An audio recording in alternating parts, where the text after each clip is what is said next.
Hello বন্ধুরা, Doraemon cartoon অর্থাৎ Doraemon মানগা এর লেখক ফুজিকো এফ ফুজিও কিসের উপর ভিত্তি করে ডোরেমন মানগাটি লিখেছেন? ডোরেমন কার্টুনের পেছনে কি বাস্তবে কোনো ঘটনা রয়েছে? হ্যাঁ, বাস্তবে এর পেছনে নির্মম বাস্তব একটি ঘটনা রয়েছে। আজকের ভিডিওতে আমরা সেটি সম্পর্কে জানবো। আমরা কার্টুন দেখতে কম বেশি সবাই পছন্দ করি, আর সেই কার্টুন যদি হয় কোনো সত্য ঘটনা অবলম্বনে, তাহলে তার তাৎপর্য অনেক বৃদ্ধি পায়, তা আর বলার অপেক্ষা রাখে না। ঠিক সেরকমই একটি কার্টুন হলো ডোরেমন। ফুজিকো এফ ফুজিও এর লেখা কার্টুন ক্যারেক্টারটির পেছনে লুকিয়ে আছে এক অত্যন্ত হৃদয়গ্রাহী একটি সত্য ঘটনা। আসলে গল্পটি ডোরেমনের নয়, গল্পটি নোবিতা নামক এক ছোট ছেলে। সে ছিল একটু দুর্বল প্রকৃতির এবং বুদ্ধিতেও তার সমবয়সীদের একটু কম। তাই তার বন্ধুরা তাকে সব সময় দূরে সরিয়ে রাখতো, কখনো খেলতে নিত না। সে একটি মেয়েকেও পছন্দ করত, নাম ছিল শিজুকা মিনামোটো। কিন্তু শিজুকাও তার স্বভাবের জন্য তাকে কোনো গুরুত্ব দিত না। ফলে নোবিতা হয়ে পড়েছিল খুবই একা।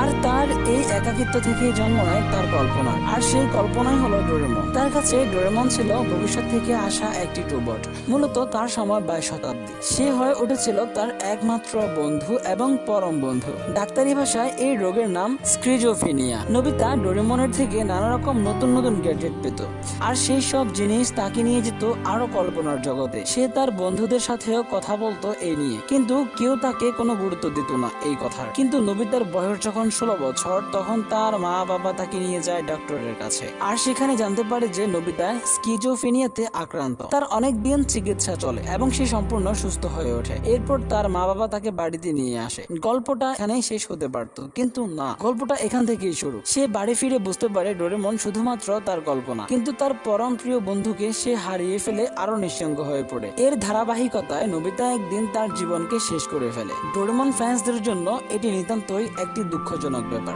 আর এই বেদনাদায়ক কাহিনীকে সম্মান জানাতে ফুজিকো এফ ফুজিও তৈরি করেন নোবিতা নামক একটি কার্টুন সিরিজ, অর্থাৎ একটি মানগা। সেখান থেকে তৈরি হয় কার্টুন সিরিজ। এই কার্টুন সিরিজগুলোতে নোবিতা বা ডোরেমন কাহিনীকে অনেকবার শেষ করতে চেয়েছিল ক্রিয়েটররা, কিন্তু ভক্ত অনুরাগীদের তোপের মুখে পড়ে এখনো পর্যন্ত ডোরেমনের শেষ কোনো পর্ব ক্রিয়েটররা অফিসিয়ালি দিতে পারেনি। গল্পটি খুবই বেদনাদায়ক, বিশেষ করে ডোরেমন ফ্যান্সদের জন্য এটি খুবই মর্মান্তিক। তো বন্ধুরা, এই ভিডিওর সমস্ত তথ্যগুলো কালেক্ট করা অনলাইন থেকে। তোমাদের কাছে যদি ভিডিওটি ভালো লাগে, অবশ্যই সাবস্ক্রাইব করে রাখতে পারো। ধন্যবাদ।